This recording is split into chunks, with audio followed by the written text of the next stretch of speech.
explicar es el porqué de la expansión ultramarina de los europeos. ¿Por qué razones? ¿Cuáles fueron las diferentes razones de la expansión europea? De por qué los europeos decidieron expandirse y encontrar una ruta hacia el mar, ¿sí? Por el mar. Europa se recuperaba lentamente de la catástrofe económica y demográfica que fue la crisis del siglo XIV. Los reinos medievales pasaron a ser más fuertes que los señores feudales. Con la ayuda de la burguesía se hicieron más modernos, fortalecieron sus ejércitos y emprendieron nuevos proyectos de conquista. Estos van a ser los futuros estados nacionales de la Edad Moderna. ¿Sí?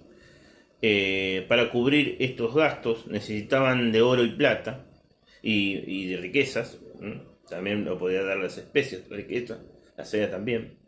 De cualquier tipo de riquezas que permitieran pagarlos. ¿Sí? Estos tesoros al principio pretendían traerlos del Oriente Asiático. ¿Sí? Pero ocurrió algo que le cerró esa ruta hacia el oriente, ¿sí? Esa ruta que emprendían por tierra o por el mar Mediterráneo, pasando por Asia, ¿sí? Hacia el oriente.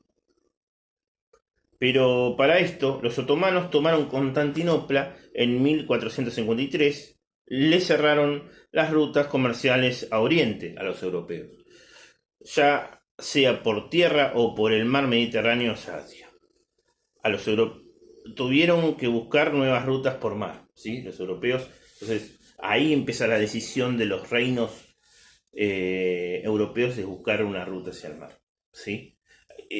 No todos estaban preparados para eso, los que más estaban preparados eran los portugueses, después los siguieron los españoles, y mucho más adelante los ingleses y franceses. Pero, ¿por qué los portugueses? ¿Por qué fueron los primeros en lanzarse hacia el mar?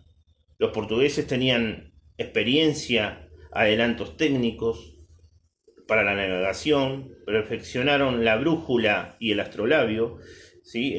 Estos venían tomados desde ya, lo practicaban los árabes, entonces venían desde China esta forma, estos instrumentos, lo perfeccionaron los árabes y después lo tomaron portugueses. Y esos contactos supieron de esas cosas gracias a los contactos comerciales. Entonces, los portugueses van a perfeccionar eso, ¿sí? Más que nada la brújula y el astrolabio, ¿sí? Confeccionaron barcos como las carabelas y las naos, que eran la cosa. Para viajar, lo que había que tener eran barcos ligeros y que tengan mayor capacidad de almacenamiento, porque los viajes por ahí podían ser largos. Y eso es lo que se estudiaba y lo que se perfeccionaba. Eh, Crearon mapas portulanos, que son mapas que gracias a los viajantes decían cómo eran los lugares y realizaban mapas gracias a esos viajes y eran escritos y hechos a mano por los dibujantes, ¿sí? Por por las escuelas de navegación también, ¿sí? Bien, y tenían también los portugueses una posición privilegiada hacia el océano Atlántico, ¿sí? Estaban en la península ibérica, bueno, los reinos, lo que es España, Portugal, bueno, acá estaba Castilla, Aragón, Navarra, Granada y Portugal. Entonces tenían una posición privilegiada, pero de ahí tuvieron que experimentar igualmente los viajes hacia las islas Madeiras y Azores, que ahora después voy a nombrar. Eh, También el fomento a estos adelantos técnicos. Durante el siglo XV, el infante don Enrique, conocido como el navegante o el príncipe el navegante, fomentó la creación de artilleros para construir barcos y de escuelas de navegación para formar marineros y cartógrafos expertos. Ahí, bueno, donde se hacían los barcos y los mapas portulanos. Eh, los portugueses como dije, de las Islas Madeira Azores que están en el Mediterráneo, fueron y saltaron hacia, digamos, pasaron hacia el norte de África a Ceuta. Ahí fue la toma de Ceuta en 1415. Bien, ¿qué tipo de acciones realizaban en África? ¿Cuáles eran? ¿Qué los motivaba? Bueno, como a todos exploradores, buscar riquezas, ¿sí? Y a los europeos más que nada. Los portugueses se lanzaron a la navegación de las islas del mar Mediterráneo y de ahí pasaron al norte de África, Ceuta 1415. Desde ahí costearon África hacia el sur, en años y en etapas diferentes llamadas voltas. Para llegar a las Indias Orientales, en las costas, establecían factorías, ¿sí? Las factorías que eran puntos de asentamiento y de intercambio comercial con el nativo y sacar algunas materias primas, ¿sí? Eran eso, las factorías.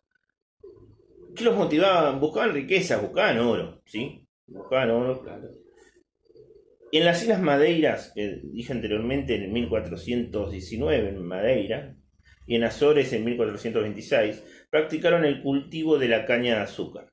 Bueno, y eso después los llevaron hacia más adelante, cuando se desvían de la ruta por África en 1500, para el oeste, chocan ya con el nuevo mundo para ellos, que después va a ser Brasil, ¿sí? Ahí descubren lo que va a ser las costas brasileras, que van a utilizar como Brasil. Y bueno, ahí lo que primero practican la caña de azúcar, en las costas, del Palo de Brasil, más adelante vamos a ver eso los portugueses. Vasco da Gama siguió con ese viaje para llegar a la India. Hacia 1497 los portugueses estuvieron en condiciones de organizar una expedición suficientemente equipada como para completar la circunnavegación de África. El capitán Vasco da Gama siguió la misma ruta de Díaz, de Bartolomé Díaz, y luego de superar varias dificultades pudo llegar a la India, donde adquirió especias y joyas. ¿Sí? Y la situación del imperio de Portugal, del imperio portugués, cambió, ¿sí? Más allá de que España se encontró con el nuevo mundo, Portugal igual pudo construir un imperio. En el siglo XVI, Portugal logró competir con los mercaderes musulmanes que controlaban el comercio en el Océano Índico. Así se convirtió en un imperio con posesiones en la costa de África, América, la India y el sudeste asiático.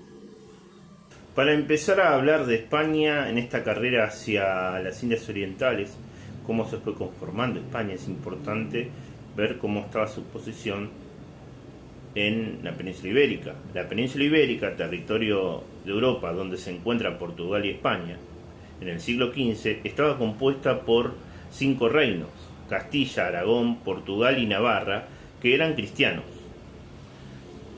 y por Granada, que era un reino musulmán, ¿sí? De otra religión, ¿sí? De otra cultura. Portugal quedó como reino aparte después, porque los otros reinos cristianos se armaron en lo que es España.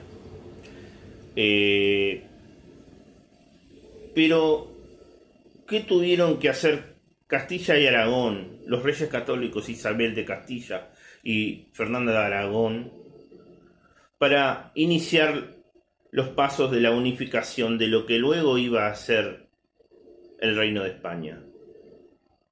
Sí, ellos iniciaron ese paso.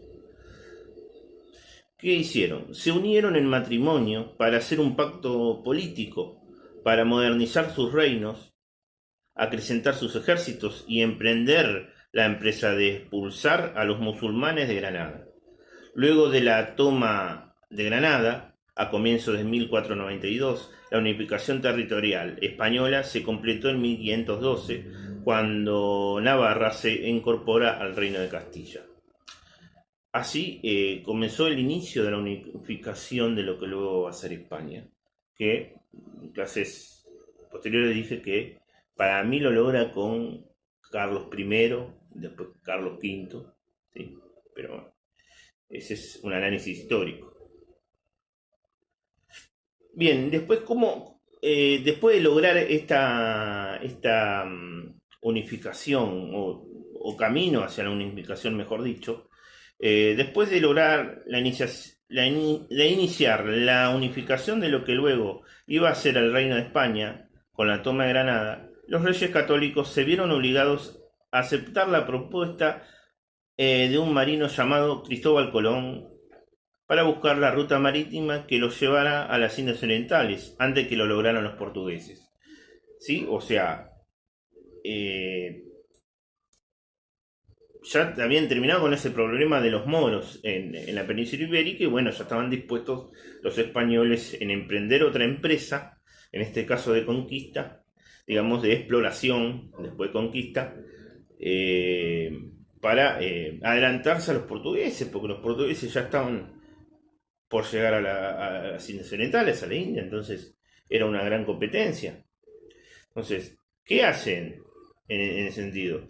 El proyecto de Colón, ¿qué le presenta? El proyecto de Colón fue presentado primero a Portugal, porque Colón estudió los mapas portulanos o los adelantos técnicos de los portugueses y ha estudiado y se ha informado por ese lado Colón. Entonces, Colón lo que va a hacer, como dije, estudiarlo y le lleva el proyecto a Juan II de Portugal, el rey Juan II, y le dice no porque ya nosotros estamos con este proyecto en África y no podemos emprender un proyecto que no sabemos invertir en un proyecto que no sabemos cómo nos va a ir. Entonces, vamos a lo seguro, vamos por África que ya estamos llegando. Entonces, desestimó la oferta de Colón.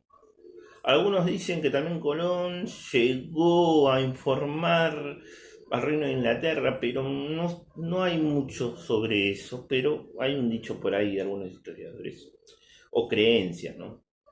Especulaciones. ¿Cuál fue ese proyecto de Colón? El proyecto de Colón era llegar a las Indias Orientales navegando hacia el oeste para llegar al este, ¿sí? A donde están las Indias Orientales.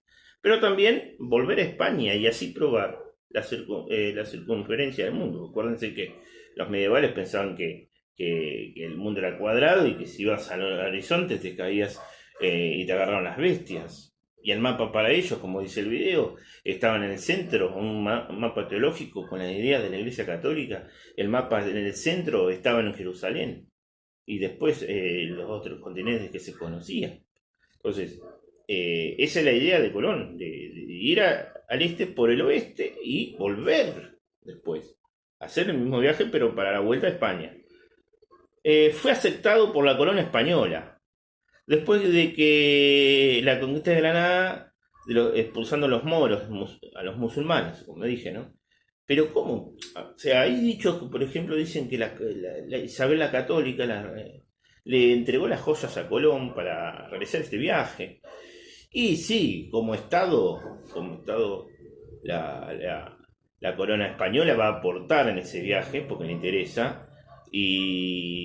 Pero bueno, al principio, bueno, fue también Colón a enfrentarle a los reyes católicos, la corte lo desestimó, lo aconsejaron mal a los reyes y dijeron que no.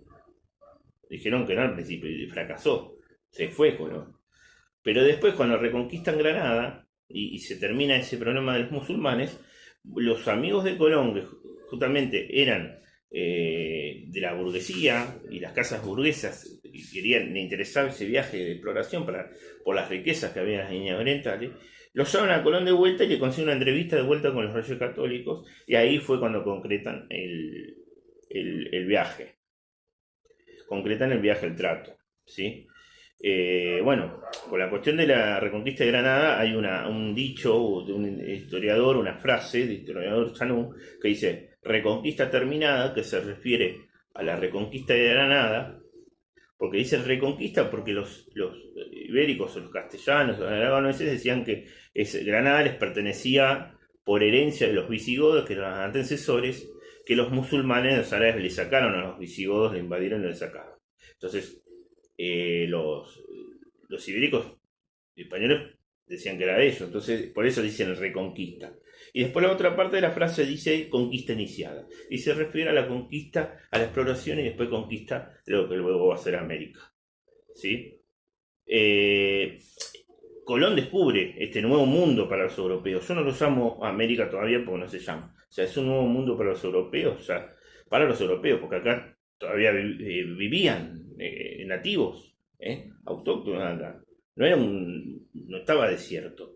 En su ruta hacia las Indias Orientales se cubre este nuevo mundo, ¿sí? Que es lo que luego va a ser América. En ese trato que va a hacer Colón para hacer el viaje hacia las Indias Orientales, tienen que firmar una especie de contrato. Este contrato se llama capitulación, que es un instrumento legal contractual donde las partes ponen y se hacen trato de qué es lo que le corresponde, qué van a hacer y qué es lo que corresponde hacer cada una. ¿Sí? Entonces, a esto se le llaman las capitulaciones de Santa Fe.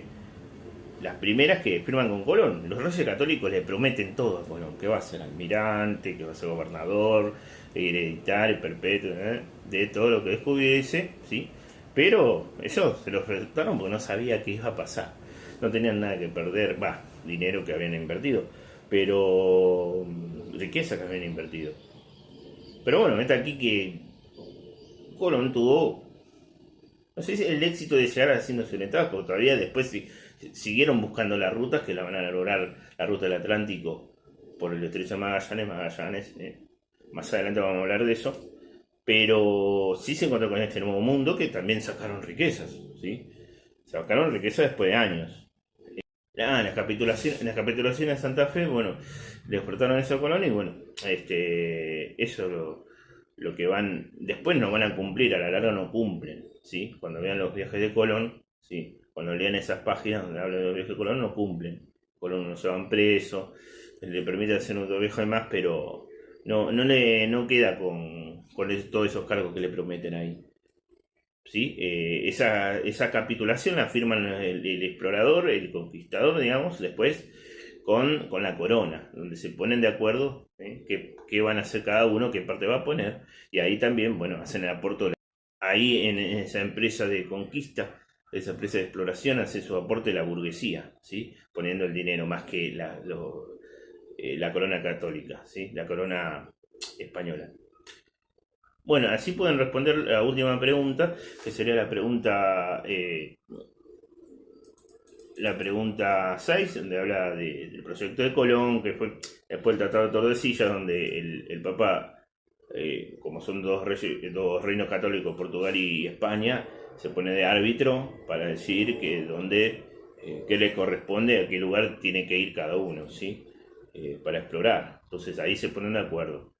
Eso de lo que trata. Lo pueden consultar en las páginas que dice el libro y ampliar más la respuesta, más lo que se dijo en este video con la información del libro. ¿Sí? Muchas gracias, espero que hayan gustado de esta clase y nos vemos con la próxima de Estados Nacionales.